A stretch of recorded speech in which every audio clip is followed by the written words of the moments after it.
उड़ी बाबा भैया आ गए हम लोग। यही काजल निवास है, यही जे काजल के बियाह भइल बा। गेट खोलो, रंग लगाओ।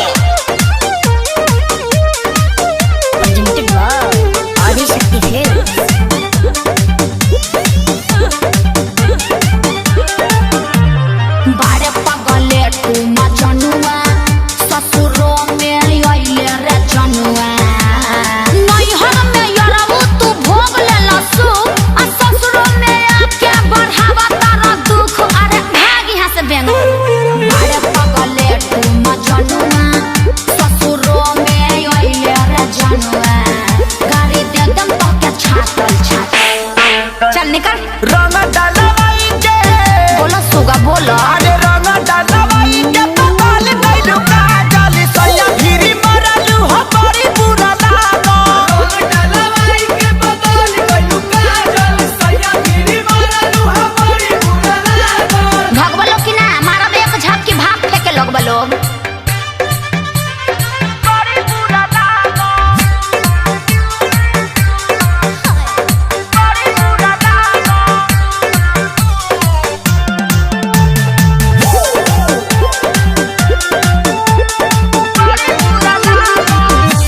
नैहर में संगे हमारा बोका बोका खेलल कही के कोको कोला पीछू कारी है ने रे लाला।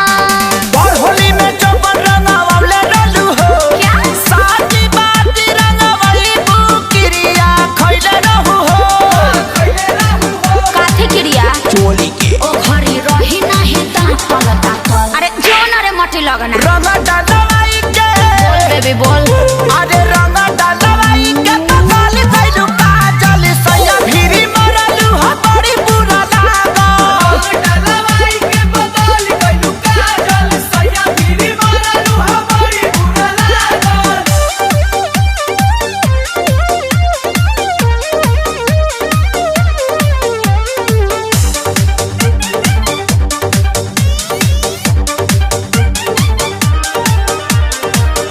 रोवल गावल बंद कर निकना हिलागे करतई नसलटी बड़ भक्तरू के आगे। अखिलेश के सारी के भागावतार हो यारी थोड़ी भतार से लगावतार हो। हम तो सेनुर डलले उ तो लगैब तू आ पाई तू पेन्ही अइला फाटल फाटल। मोहतरमा ये पैसन है हमरो के मारतिया बनरी। अब पीएम हो क्या भाग। अरे रंग डालवाई के खाली बोलोगे बे। अरे रंग डालवाई के पताल गइलू काजल सैया भिरी मरलू हो बड़ी बुरा लागो। रंग डालवाई के पताल अरे बाबा आ भाई आ बाबा रे जा जा मोरत मुआ दब तहन लोग के रंग लगैब लोग। भैया चला वाला रे भांज देलस, बर्तन जैसन माज देलस। ये टेम्पू वाला डाना डी छपरा चलबो।